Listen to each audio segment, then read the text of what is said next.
Eu trabalhei bons anos na educação básica, como professora tanto de ensino fundamental 2 quanto de ensino médio.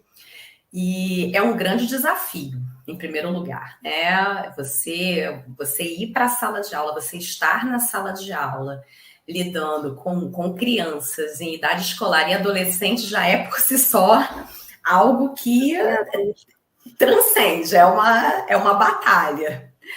E eu sempre gostei muito de trabalhar, eu gostava dos extremos, eu gostava muito de trabalhar com as séries iniciais do final do Fundamental 2, né? Então com sexto e sétimo ano, e eu gostava muito de trabalhar com o terceiro ano. Normalmente ali o meio, essa transição que eles estão passando, né, pela adolescência, era a fase que realmente eu não curtia muito. Mas acredito também que essa predileção por trabalhar com sexto e sétimo ano se deve em relação aos conteúdos, né, de antiga, medieval. Então é aquele conteúdo que os professores normalmente não querem. Ai, não, nossa, vou ter que trabalhar com antiguidade, trabalhar com medievo, né? Quando chega na modernidade é que o pessoal relaxa, respira um pouco mais. Então eram os conteúdos com os quais eu me sentia mais à vontade e o que eu gostava de trabalhar. E o que eu gostava muito de trabalhar em sala de aula com eles era a parte de jogos. No sexto ano, a gente fez atividades muito interessantes, eles criando os próprios jogos deles, né? Sobre Egito, por exemplo. Trabalhamos muito com Idade Média também, com dramatizações, com músicas, né? E tudo de uma perspectiva muito criativa. Então, assim, eles gostavam também. E toda a primeira aula sobre medievo, eu gostava de mostrar para eles o seguinte: olha, vocês já conhecem alguma coisa sobre o medievo. Quando vocês escutam essa palavra, Idade Média, né? Ou então, quando vocês escutam história medieval, seja uma aula, por exemplo, né, no sétimo ano, que era antigamente quando se trabalhava história medieval, né?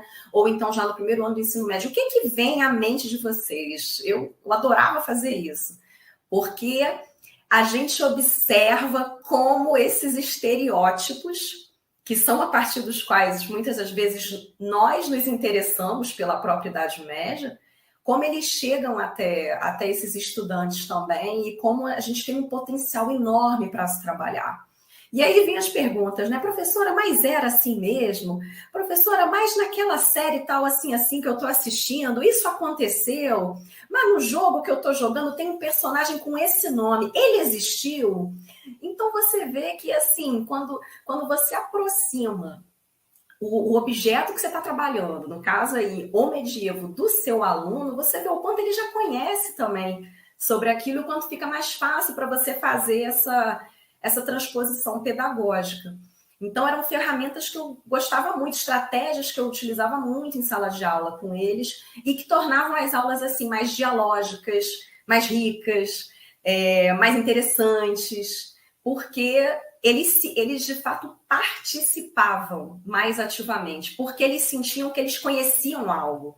Principalmente na educação pública, às vezes a gente vê né, aquela coisa de que é um abismo grande ainda. O professor é aquele que realmente é um detentor de um saber e eu não sei se eu vou entender aquilo, por questões e problemas diversos, a própria escola, né, a própria estrutura do ensino básico, da educação básica. Mas aí quando você faz esse movimento, que ele vê que ele também conhece, ele se anima a querer conhecer mais, a saber mais. Então, era uma dinâmica muito, muito rica para a sala de aula que a gente trazia. É isso mesmo, a gente está sempre, né, tentando conceber os conteúdos de acordo, de uma certa forma, com aquilo que uma vez fala-se, né, o currículo muda também porque o alunado muda, né, porque a sociedade muda. Então, eu acho que isso é interessante também da gente pensar, né? Infelizmente, talvez o currículo está mudando independentemente da mudança da sociedade, né? Essa é a questão. Não, Quer dizer, a gente está com um apelo diferente, ao mesmo tempo, né? Enfim, né? O currículo tem que acompanhar, né, os avanços sociais, digamos, e as demandas sociais, né? Que não são demandas governamentais, né? Mas, enfim.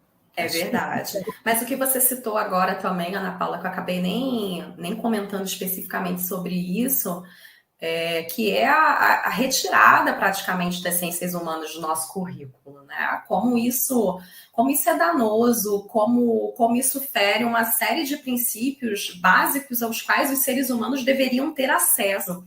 E aí não é só a educação como uma palavra vazia, mas a capacidade de reflexão, de pensamento crítico.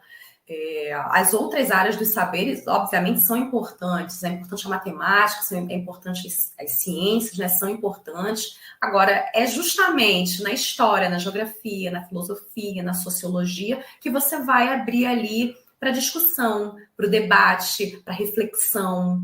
E o quanto disso se perde quando você coloca essas disciplinas para escanteio, quando você diz que não, isso, numa lógica de mercado, isso não é importante, isso não gera riqueza, né? Que riqueza você gera? Às vezes eu vejo muito isso nesses comentários, mas que riqueza você está gerando com isso? Você não está descobrindo, você não está inventando nada, você não está descobrindo, né, a cura do câncer, mas é a formação do ser humano no seu sentido mais amplo. O ser humano ele não foi só para as ciências duras, ele não foi só para as ciências exatas, ele é também um ser aí que está em sociedade, e a gente tem que refletir, trazer essas reflexões do que a gente pensa sobre a sociedade, sobre nós mesmos, sobre o nosso passado, sobre o que a gente entende a respeito do passado, né? Aí a gente pode ter essa discussão do que é da própria história, do que ela é, né? Vai entrar nesse papo, né? Se a gente é discurso, se a gente não, se o que a gente está fazendo realmente, né, é ciência, enfim. Mas é interessante, desculpa, mas é isso, essa coisa do todo, né, que essas disciplinas trazem, né? Eu me lembro sempre da Maria da Conceição Tavares, né, economista, e ela fala que para a economia, né, para os economistas, quer dizer, um economista que não pensa na desigualdade social, ele é meramente um tecnocrata. Né? Então, ou seja, né, para uma disciplina dura, você não pode ser meramente um tecnocrata. Né? A economia tem que abrir justamente para uma reflexão social. Então, nunca esqueça essa frase da Maria da Conceição Tavares, né? Porque isso engloba esses vários campos que não podem deixar de ter esses outros campos de reflexão. Né? Mais ou menos essa questão.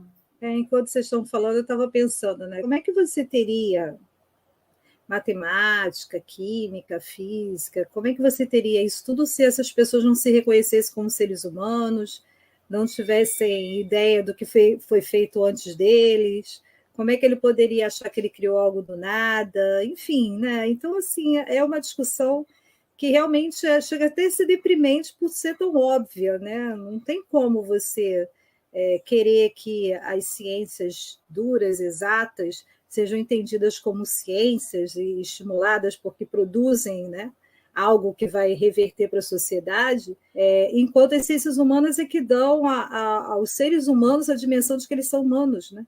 De que eles vivem em sociedade. Então, é muito deprimente ter que discutir isso, porque é uma coisa muito óbvia, né? Mas, infelizmente, o óbvio hoje em dia não é entendido, né? Não é considerado. Então, é complexo, é uma questão complexa.